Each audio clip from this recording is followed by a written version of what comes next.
G30S merupakan gerakan yang bertujuan untuk menggulingkan pemerintahan Presiden Soekarno dan mengubah Indonesia menjadi negara komunis. Gerakan ini dipimpin oleh D.N. Aidit yang saat itu merupakan ketua dari Partai Komunis Indonesia atau PKI. Pada 1 Oktober 1965 dini hari, Letkol Untung yang merupakan anggota Cakrabirawa atau pasukan pengawal istana memimpin pasukan yang dianggap loyal pada PKI. Gerakan ini mengincar sejumlah perwira tinggi TNI Angkatan Darat. 3 di antara 6 jenderal yang menjadi target pembunuhan dilakukan di kediamannya. Sisanya diculik dan mengalami penyiksaan di kawasan Lubang Buaya, Jakarta Timur. Pasukan pengawal Presiden Soekarno yang biasa disebut Cakrabirawa dimanfaatkan PKI yang pergerakannya dalam hal ini dipimpin perwira Angkatan Darat Letkol Untung. Pasukan Cakrabirawa diperintahkan untuk menangkap sejumlah jenderal dalam keadaan hidup ataupun mati.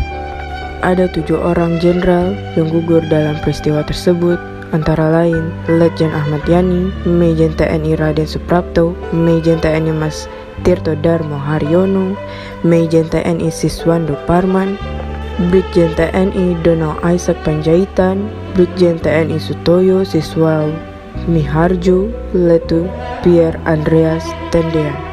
Sementara itu, Panglima TNI Nasution yang menjadi target utama berhasil meloloskan diri. Halo semuanya, selamat siang.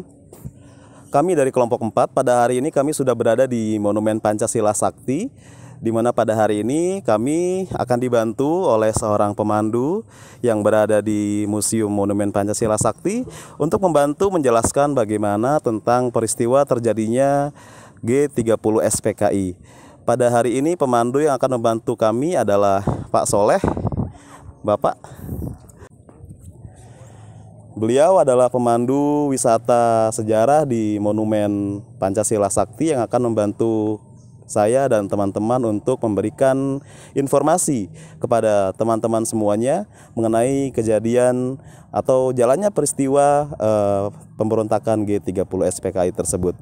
Untuk mengetahui bagaimana sih kelanjutannya, jalan ceritanya, kemudian ada apa yang disuguhkan di rumah penyiksaan itu, yuk kita sama-sama ke sana. Ya, sekarang kita sudah berada di rumah penyiksaan. Di sini merupakan tragedi utama pada peristiwa G30S PKI. Kita akan dibantu oleh pemandu Pak Soleh. Pak Soleh, tolong ceritain dong Pak, ini bagaimana kejadian jalan ceritanya Pak? Ya baik, sebelum saya jelaskan, perkenalan dulu ya. Nama saya Muhammad Soleh. Saya di sini sebagai bagian informasi, ya, bagian informasi di Monumen Pancasila Sakti. Ini adalah rumah yang dikenal dengan rumah penyiksaan. Ya. Sebelum rumah ini dikenal dengan rumah penyiksaan, rumah ini dulu miliknya Bambang Harjono. Ya, Bambang Harjono adalah seorang kepala sekolah dasar atau kalau dulu sekolah rakyat. Sekolah rakyat ya. Sekolah rakyat. Ya, Bambang Harjono ini terlibat dengan PKI dan kemudian tempat inilah diserahkan oleh orang-orang PKI karena Bambang Harjono ikut dengan orang-orang PKI. Di sini sebenarnya dulunya ada 13 rumah penduduk. Di sini dulu perkampungan ya Pak ya? Ya ini kampung ya, ini kampung di tengah-tengah hutan karet ya. Ini hutan yang jauh dari perkampungan. Makanya PKI memilih daerah ini karena tempatnya jauh dari perkampungan. Dan kemudian 13 rumah penduduk itu yang berkaitan dengan sejarah hanya 3. Ya, rumah penyiksaan, kemudian yang 2 rumah pos komando, dan yang ketiganya rumah dapur umum ya. Tetapi yang kita jelaskan yang sedikit saja, rumah ini digunakan oleh PKI yang dulunya di sini ada kurang lebih sekitar 3.700 anggota PKI yang berlatih di sini, kurang lebih sekitar 3 bulan. dari bulan pertengahan Juli sampai terjadinya G13 PKI. Maka yang pada saat memimpin di sini adalah Letkol Untung sebagai komandan PKI-nya dan DN Aidit. DN Aidit ya sebagai ketua umum ya Pak ya. DN Aidit dan Letkol Untung. Mereka di sini ada 3 pasukan.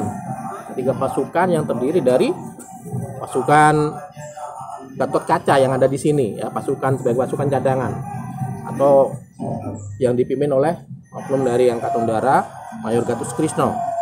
Kemudian yang keduanya pasukan Bima Sakti. Nah, Bima Sakti ini dipimpin oleh oknum dari Angkatan Darat yaitu Kapten Suradi. Kemudian yang ketiganya adalah pasukan tim Pasopati. Nah, ini yang dipimpin oleh Letu Dul Arif. Ini pasukan yang menculik 7 perwira Angkatan Darat. Yang mereka culik adalah 7 jenderal. Yang 3 jenderal mereka bunuh di tempat, ya, yaitu yang pertama Letnan Jenderal Ahmad Yani sebagai Menpangat, kemudian Mejen Haryono dan Brigjen di Panjaitan. Ini sudah mereka bunuh, kemudian jasad mereka bawa ke daerah Lubang Buaya. Dan kemudian ada 4 perwira lagi yang mereka bawa masih dalam keadaan hidup. Dari kediamannya mereka bawa, kemudian mereka kumpulkan di sini. Nah, di antaranya 4 perwira tersebut, yang sebelah kiri yang pakai sarung ini adalah Mejen R. Suprapto. Kemudian yang tengahnya itu Brigjen Sutoyo, dia yang sebelahnya adalah Letu Pierre Andreas Tendian. Itu kenapa ada perwira pertama ya, Letu Pierre Andreas Tendian itu adalah ajudannya Jenderal Nasution. Ya. Padahal yang mereka culik adalah Jenderal Nasution. Tetapi pada saat PKI mengepung di rumah Jenderal Nasution, ternyata mereka yang ditemui adalah Letu Pierre Andreas Tendian karena beliau mengaku saya Jenderal Nasution. Kemudian satu lagi itulah Mejen S. Parman. Beliau diberi kesempatan berganti baju dinas karena mau menghadap presiden. Setelah beliau berganti baju dinas, ternyata oleh PKI bukan menghadap presiden, dibawa ke sini. Dan beliau di sini dipaksa untuk menandatangani sebuah belangko kosong. Beliau dipaksa supaya seolah-olah Dewan Jenderal itu ada. Beliau tidak mau. Kenapa mereka ini memilih Mejen S. Parman untuk menandatangani surat tersebut? Karena Mejen S. Parman pada saat itu menjabat sebagai Asintel. Kalau yang tanda tangan Asintel, berarti berita itu benar. Nah, ini adalah pasukan Gatot Kaca dan pasukan Cakrawirawa. Ya, ada Gerwani juga. Jadi ini campuran. Ya. Kemudian satu lagi Majen TNI R. Suprapto, Pak. Ya. Ini Mejen R. Suprapto. Nah, beliau juga diculik karena pada saat itu yang mereka ini ingin mengadakan angkatan kelima. Angkatan kelima. Angkatan kelima itu terdiri dari buruh dan tani dipersenjatai.